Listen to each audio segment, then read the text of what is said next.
Welcome to Real Issues Live with Crystal.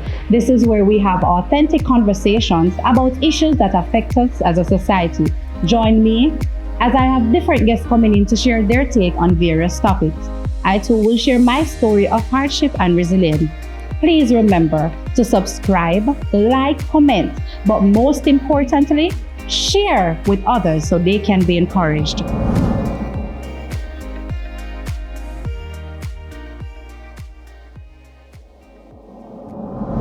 Welcome back to another episode of Real Issues Live with Crystal. So today we're hanging out at FATHERBULL, and our guest today is the Jamaican hygienist, Shanequa Morgan. Welcome. Thank you so much for having me. How are you doing? I'm doing okay. You a are little looking tired, but I'm okay. You know, it doesn't show at all. No. You're looking lovely. Thank you. Same to you. Thank you. So I met you pretty much on social media from your viral videos on TikTok. My daughter was like, "Mommy, I definitely need to go see her for my cleaning." And that experience was lovely. I had to do one for myself. Yes, guys. So, but before we get into that though, I just want you to tell the audience a little bit about yourself, your upbringing, and what started your career path. Sure. So unfortunately for you and the audience, but fortunately for me, I don't have the typical success story, QQ success story, poverty, AEA, 5 we live in a one room, 6 we eat from one spoon. I have my parents to thank for that. You know, they conquered those obstacles. My father didn't have shoes, they didn't have electricity, didn't have water. My mother is the first from her lineage to actually achieve a tertiary level education. So, you know, they conquered those obstacles so that they could provide a better life for their children. So on July 31st, 1993, I was born to Delroy Morgan. She was 35 at the time, a teacher. And my father was 32 at the time. Yeah, mommy was older than daddy. And he was a police officer. I grew up between the parishes of St. Anne and St. Mary. I was born at the St. Anne's Bay Hospital. I was living in Galena in St. Mary at the time. About 3 years old though, we moved back to St. Anne because my father had gotten a house in the Lidford housing scheme. And I spent a good part of my childhood there. I went to a number of when it came on to my infant and my primary level education, I went to a number of schools, a handful of schools. It wasn't because I was a troubled child, but I think it was because of the relocating between both parishes that was a part of it. And also my little brother, he was very hyperactive, so he needed like special attention. And my mother is somebody who is very keen on education because that's what she used to overcome poverty per se. So, you know, education was very important to her. So she saw that, you know, my brother needed a little extra help and we weren't too far apart. So whenever he moved, she would move me behind him because I was kind of like his protector. So for infant school, I went to Church of Christ Basic School, left there, that's in Racecourse St. Mary, went to Golden Grove Basic School, that's in St. Anne, and then I graduated from Fern Grove Basic School, that's in Otrio St. Anne. And from there, I went to Golden Grove All Age. By that time, my brother was going to the basic school and he wasn't doing too well. So, you know, my mother decided to move us to a prep school. So then I went to Lidford Park Prep. We moved from there to St. Mary again because my mother had now built her house. So it was a bigger house. So we moved from that house. The family moved back to St. Mary. And I went to Port Maria Primary, but again, my brother was at the same school, but he wasn't managing. I think probably because the class size was so big and my mother realized that he needed a bit more of a one-on-one attention. So, you know, the prep school provided that. So then we moved to United Learning Center Prep, that's in Exchange, Otrius, and that is where I graduated for high school. So for high school, I remember doing GSAT. About 5 or 6 of us, we chose for Kingston schools, Immaculate Conception to be specific. And, you know, persons were encouraging us to put Kingston addresses because they were saying, you know, based on the geographical area, we'd stand a better chance to get into Immaculate. Yeah. But, you know, my mother looked at me and she said, I'm not putting a Kingston address. I don't have a Kingston address to put. If you get through, you get through. If you don't, you know, it's God's will. Right. So I used my St. Mary address and I passed for Immaculate. Yeah. And I did 5 years there, graduated. Up until that point, I actually never knew what I wanted to be. I just knew that I wanted to do something in the medical field, that's all. But I really never knew exactly what I wanted to do. So I went to Hampton for sixth form. Most persons know that I went to Hampton again because of my brother. He was going to Molyneaux, and they kind of, when they saw the journey and, you know, they were a bit iffy and, you know, my brother was a bit hesitant. So my mother came up with a brilliant idea. She said, here what, I'm going to move you to Hampton so you can be closer to your brother. But to our surprise, when we went there, Hampton is not close to Molyneaux, despite what everybody thinks. It's not. It's actually a good 30 to 45 minutes drive. So the whole purpose of me going to Hampton, I probably saw him like twice all my life there. So another reason though why I went to Hampton, a lot of persons don't know this. I don't know, there was an issue in the public where there was an immaculate girl.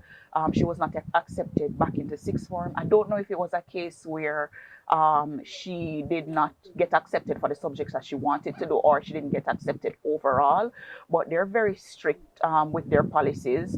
So my mother, she wanted me to be a pharmacist.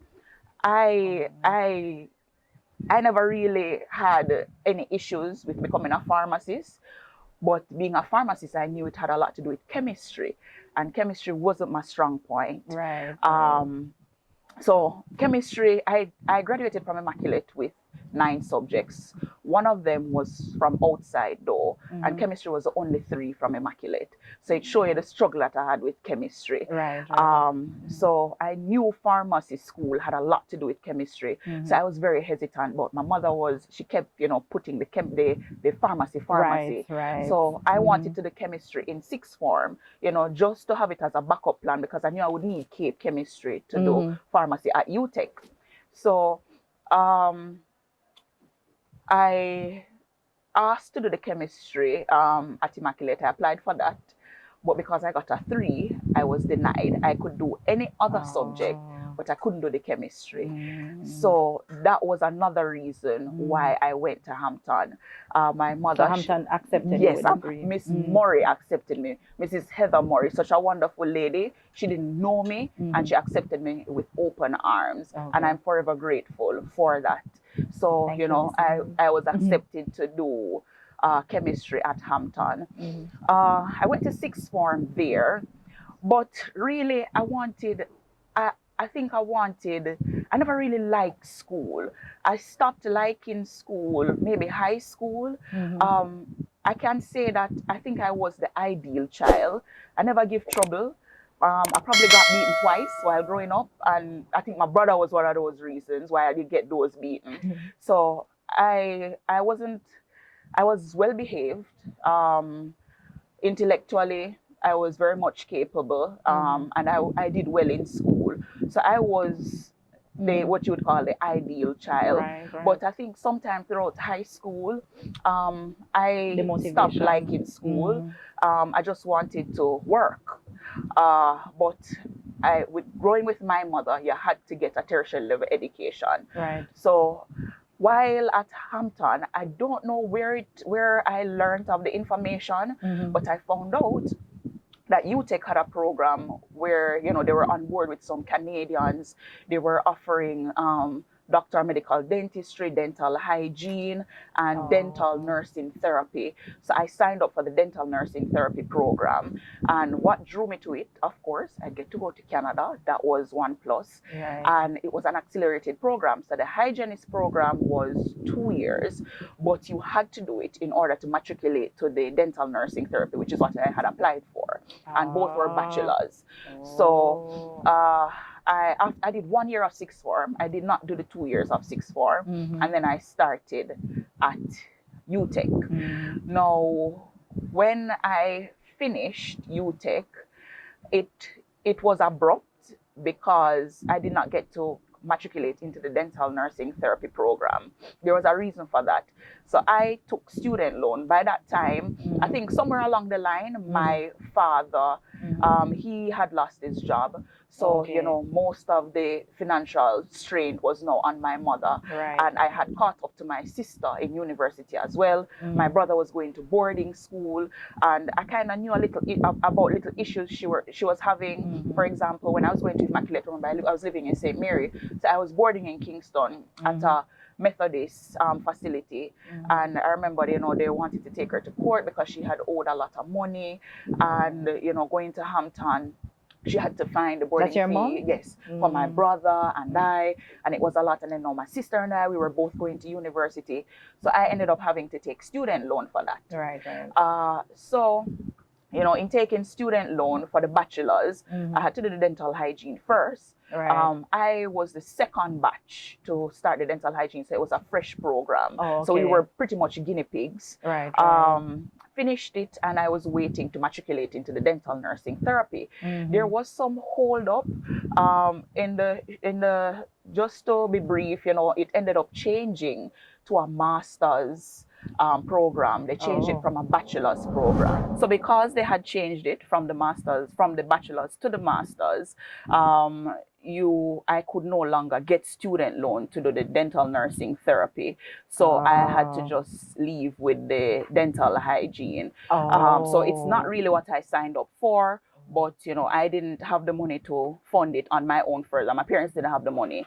And student loan said, you know, we had to pay off for the degree before you matriculated into a master's program. So I left with the dental hygiene career. And so that's how I ended up being a dental hygienist.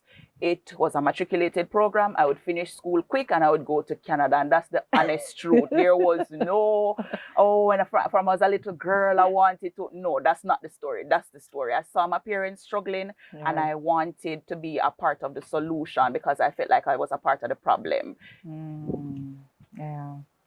So pretty much you wanted to just get an opportunity so you're able to assist them. Right. Yeah, but you actually knew you wanted to be in the medical field. Right, so it was just not off. sure. Right. So do you have plans to go to the next level of being a dentist? You're comfortable? I used to, but I never say never, but it's not on the agenda. Right now. Yes. Right now. Okay. So being a dental hygienist, you're pretty much an entrepreneur as well, right? Do you work for a company or you work for yourself? All right. So in a sense, yes, I am an entrepreneur, but I am still employed. It's just that I freelance, so I'm at multiple entities. So I have no full-time delegation to one workplace, right? So I'm an entrepreneur in the sense that 3/4 of my clientele, I source my clientele and I manage my appointments. So that's in the entrepreneurial sense. But in terms of owning my own entity, not yet. I like that. Not yet. Right. But that's definitely in the dream. Definitely. Right. So you've started off like this, or was there a time when you actually worked for someone, clock in, clock out? Right. I can remember when I just started, the first boss that I got was from Dr. Winston Green. He had a practice in Highgate. I had volunteered with him for some time while I was waiting to go into the dental nursing therapy at the Highgate office. And I remember his hygienist in Kingston, Melmac Dental, she was going off on leave. So, you know, he asked me if I wanted to come for the 2 weeks that she was going off for. So that was my first taste of, you know, work life in my career. Even though it was very short-lived, it was 2 weeks. At the end of the 2 weeks, I think I got like maybe 70-something thousand. So I said, this is not bad. weeks. And Right. so I said, all right, you know, I felt, you know, enthused. I could do now. this. Yeah. I know, this decent. Mm-hmm. So I started sending out resumes in Kingston. I did an interview, and you know, the dentist was a gentleman, and he said to me that, you know, he really liked me, but I needed more experience. So he said, you know, you need to, if it's even volunteer, if it's anything they're giving you, just take it. You need the experience. And that's what I kept hearing. You need the experience. Mm-hmm. So I got an opportunity on the North Coast, closer to home. I was back at home now, in St. Mary. And I would travel to work in the mornings on the North Coast. But that job was really hectic. I was seeing about maybe 12 patients a day, and on a slow day, probably 5-6 patients. And when I was not seeing patients, I was expected to assist the dentist. You know, at that job, you could not sit. You couldn't sit. I was very uncomfortable. Right. It was a bit traumatic for me, to be honest with you. Right. It felt like modern day slavery. And the pay, I was getting $20,000 a fortnight. But I kept hearing the dentist, it doesn't matter, whatever the money is, take the money. You need the experience. I stayed there for 4 months. I got an opportunity in Montego Bay, and I moved to Mobay. I stayed there for they increased my pay from the first work, because I told them I had student loans coming on now. Right. So I moved from 20,000 a fortnight to 25,000 a fortnight. I was getting 50,000 a month. I moved to Mobay, I started getting 90,000. So that was a better opportunity. Right. But now I was no longer living at home. I had bills, I had rent, light, water, flow. I was buying my own groceries. So I was kind of back at square one. Yes. So it was a bit daunting, because you know, I was so excited to take on the real world, and that's why I did a short course, a matriculated course, because I wanted to start making money, you know, try to help out, but I was barely managing myself. So I stayed there at that particular job for about a year, and then I got a better opportunity in Montego Bay, where I had an increase in pay again. And it wasn't bad. I was coping. I could probably save a little $5,000. Still wasn't the best. I had my student loan, I had some bills and all of that. I stayed there. The issue was I stayed there for 7 years. 7 years? Yes, but within that 7-year period, you know, there was inflation, and my pay did not move from when I accepted the job 7 years ago. So even though it was a comfortable working environment, and that's something that we should not underestimate in the working world, you know, having an environment that's conducive to your mental health, that's very good. That's a very underrated thing. But I was getting that there. But having coping mentally, I was not coping financially. So, you know, I got a better opportunity. Even better opportunity after the 7 years. And this was about 2 years ago. I stayed there for short of a year. And I think that experience is what pushed me into freelancing. Back at that job, it reminded me of my first job, being a dental hygienist now for 12 years. I should not be going back to where I started. It was a little bit worse than the first job, to be honest. That's the first job I've ever done. I was placed on bathroom duty for 6 months. Being placed on bathroom duty, you know, I have recurrent sinusitis, you know, the chemicals were bothering me. I was plunging the toilet, feces in the toilet. I was cleaning period blood, and I really had to, you know, take a step back, and, you know, I did not feel good about it. My mother visited one day there, and I literally had to hide because I was on bathroom duty. So my co-worker, she realized what was happening, and she switched with me, and she did it for me because she didn't want my mommy to see what I was. And I could not let my mother know that's what I was doing, because I think she would have been disappointed. I didn't want to disappoint her. But, you know, the money was the best paying job I had, and I thought it was unfair after 12 years finally getting an okay pay, Right. but you know, these were the conditions. After seeing so many patients in the Right. day, I Right. had to go on bathroom duty, working 6 days a week. It was a lot. It took a toll on my mental health. It took a toll on me physically, and the workers weren't welcoming either. They weren't very welcoming. And you know, there was an incident that happened, and I just spoke my mind. You know, I spoke to the boss. I told him, you know, that I was not impressed Right. with the run-ins at the office. Right. And because I was vocal about that, you know, I spoke about things that could change. You know, this was a place that was making millions of dollars a month. They could have hired somebody to clean the place. Of course. They saw that, Absolutely. you know, we were strained as workers, and, you know, we had to do that on top of it.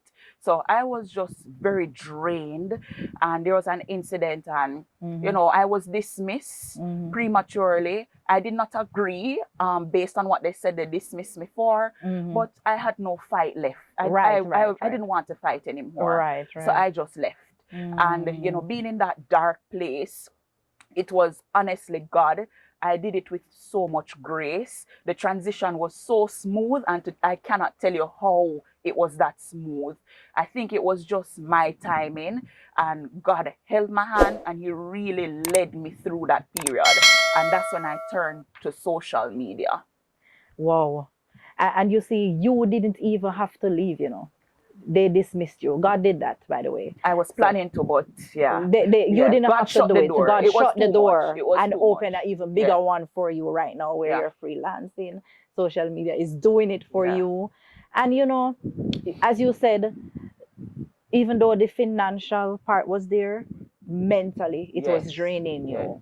And that's what we're here for. That's what I want my audience to know, my viewers to know. Choose your mental.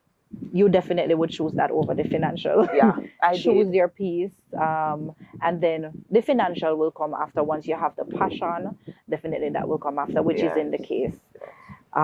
Thank you for sharing that. You're welcome. Wow. I hope that that company would see this interview and now start to look into, you know, hiring someone to do those things, because after a full day of patients, dealing with the patients, it's rough. you know, having to do that, you know, it's rough and it's not healthy. No. So hopefully they'll look into doing something better. Wow. All right, just a few more questions for you. Many people struggle with self-doubt and tough times.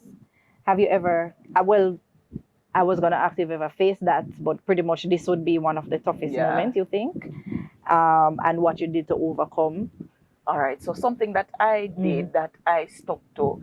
I think in terms of tough moment, I think I had a tough period from the time of realizing that, remember, I wanted to do schooling so that I could make money, so that I could be of assistance.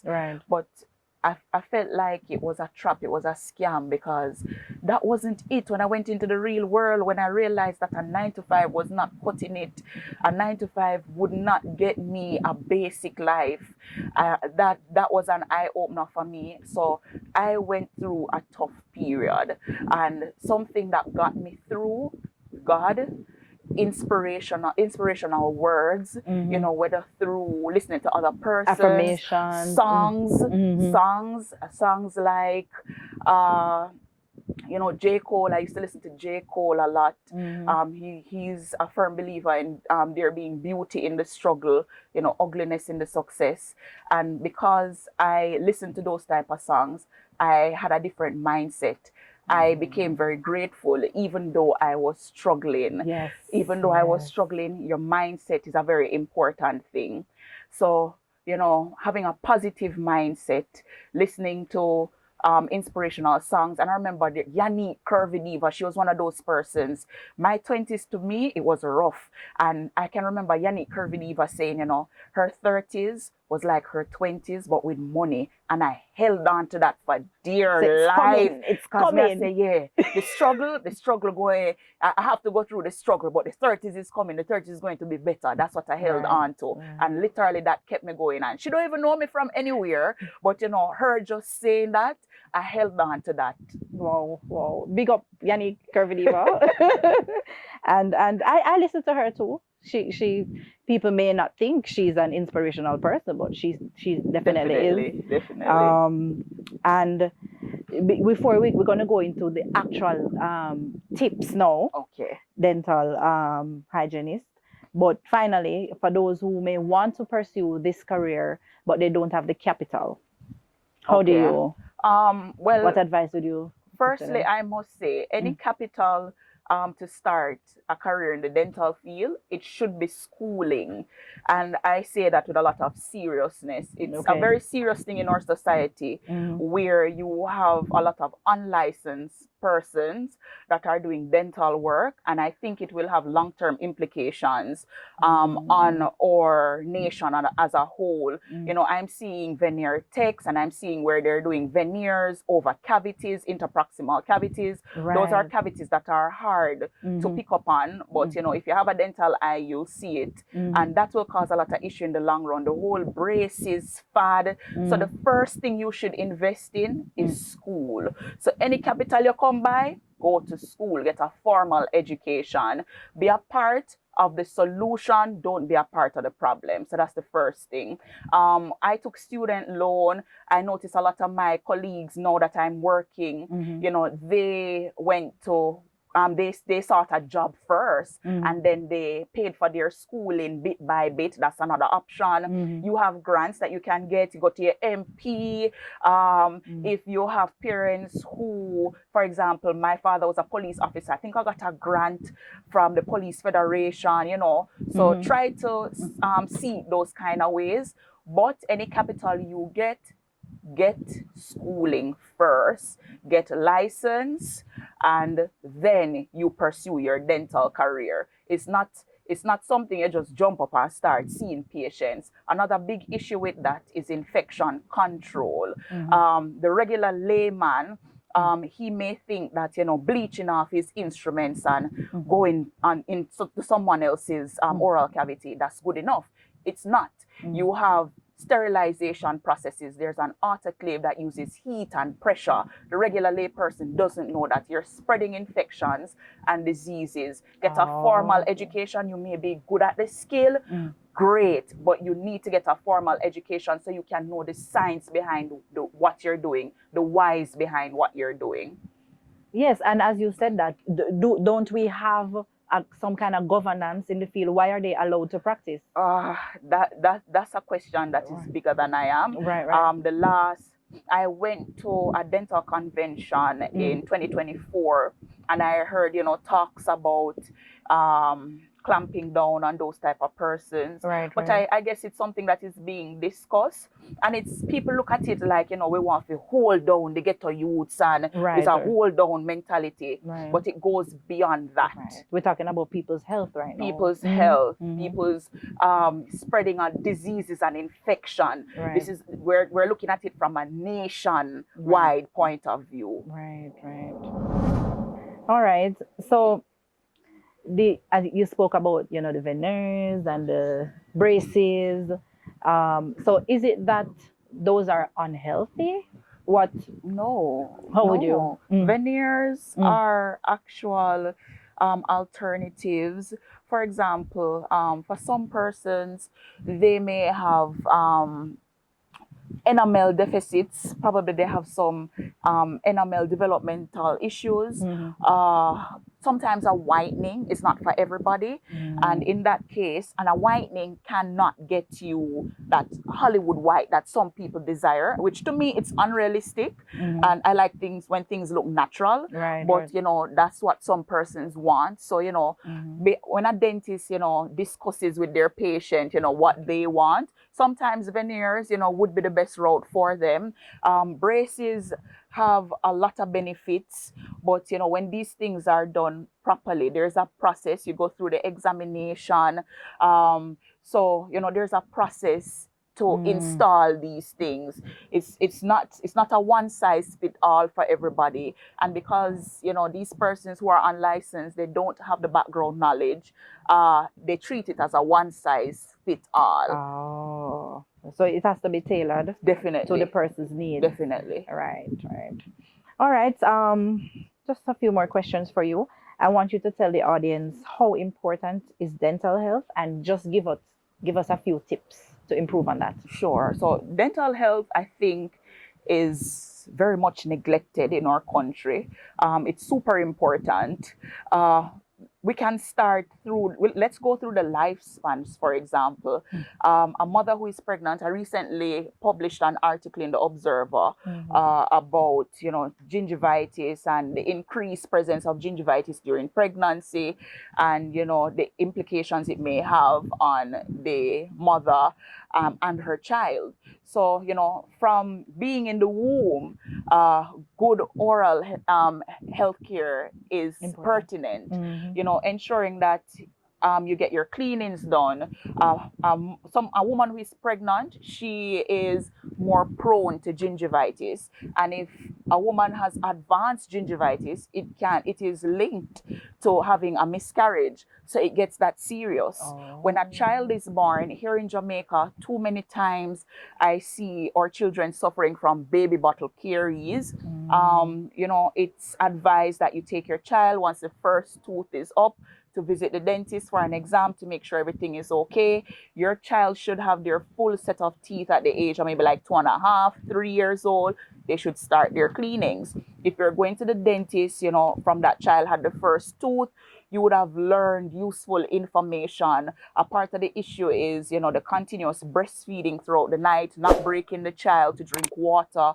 And by right, you should try to get your child into a routine where they eat before going to bed, or drink their cereal before going to bed, so that they don't wake up throughout the night drinking. So that is what usually causes the cavities. A child growing up school age, dental care is very important. They could get their sealants on their permanent teeth that are coming in to prevent cavities from forming.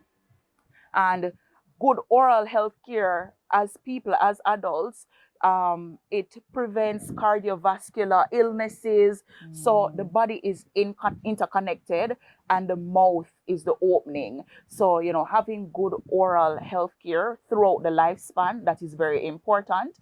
Some tips, which I'm sure you will hear on a regular basis, but it's taken for granted: brushing twice a day, flossing at least one time for the day. And I think we underestimate flossing. Flossing is super important. At least once before bed, that's the best time. Visiting your dentist every 6 months, using a soft toothbrush. A soft toothbrush, my Jamaican people, we have an issue. No care how we hear, we're not supposed to use the hard toothbrush, because we think the harder the toothbrush, the better the toothbrush. That's not the case. It's your brushing technique. The hard toothbrush is doing a lot of damage to our enamel, to our gum linings, and it affects you in the long run. So that's one very important one. I'm guilty of that one. Soft toothbrushes. I'm definitely guilty of that one. Whoa. I wish I had the whole day talking to you. We're wrapping up, but are there certain foods that we should avoid? So the bacteria that lives inside the oral cavity, they feed on carbohydrate. So, starchy foods, sugary foods, sodas, sweet foods. But I'm not telling you not to eat those things. Do these things in moderation. And that is why good oral hygiene practices are important, because these are the things that we use to combat these things. Eating healthy, including vitamin A and C, that's great for gum health, including foods that include calcium and phosphorus, that's important for us as well. So, yeah. Okay. I'm an ice eater. How does the ice? So the ice eating, it may cause wearing down of the teeth, call it attrition. And when you're wearing away the enamel, you'll expose the layer underneath, which is the dentin. It can cause sensitivity if you're wearing away. It can cause cracking of the tooth, all of that. So that's, if you're eating ice, Crystal, there's probably an underlying issue. You may be anemic. So probably that's something you need to tackle, so that, you can prevent that falling back on that habit of the ice eating. Definitely. Wow. Do you have any specials going on? For the Easter, I will be having an Easter special. Okay. Rather, I'm not sure as yet the specifics of it. Right. But there's can stay definitely an tuned. Easter special coming up, and I tend to have specials throughout the year. Okay. So I always have something coming up, which is why it's important to follow my social media page, because to keep abreast with the specials that I'm having. Social media is what I usually use to advertise and communicate those specials. Right, and I was just going to ask you, tell them where to find you on that social media. Okay, so on social media, on Instagram, it's at The Jamaican Hygienist, TikTok at The Jamaican Hygienist. So on all platforms, it's at The Jamaican Hygienist. So this program is all about, encouragement. Thank you so much for sharing your story. And I just want your final words to those who may be going through a state of, a low state, a state of depression. Just give your audience your final words. So there is a quote that says, growth and success is achieved through continuous effort and struggle. Yes, you may be struggling. Yes, you may be in a rut, but struggle is necessary. It's a part of the process. There is beauty in the struggle. Embrace the struggle. It's there for a reason. Don't skip the struggle. It's necessary. I know you have a busy schedule and you hardly find time for yourself, for self-care. I just know. So Tipsip is offering you a pedicure. And that's right across from where you practice over by Fairview, right across there. So you can go ahead, nice place. You get your pedicure done and you sip while you go. I appreciate it. Right over by Icon. Sip, here I come. Thank you. Guys, please remember to reach out to her, the Jamaican Hygienist, on Instagram. Tell her that I sent you. Thank you so much for tuning into Real Issues Live with Crystal. See you next time. Thank you for watching Real Issues Live with Crystal. This season is brought to you by Elite Concepts and Solutions, 876 Media Entertainment, and Whitehead Media. Special mention goes out to Andrade Photography, the Atrium at Ironshore, Tokyia's Restaurant and Catering Services, the Faderoom, Genio Clothing, and Larue Molyneaux Photography.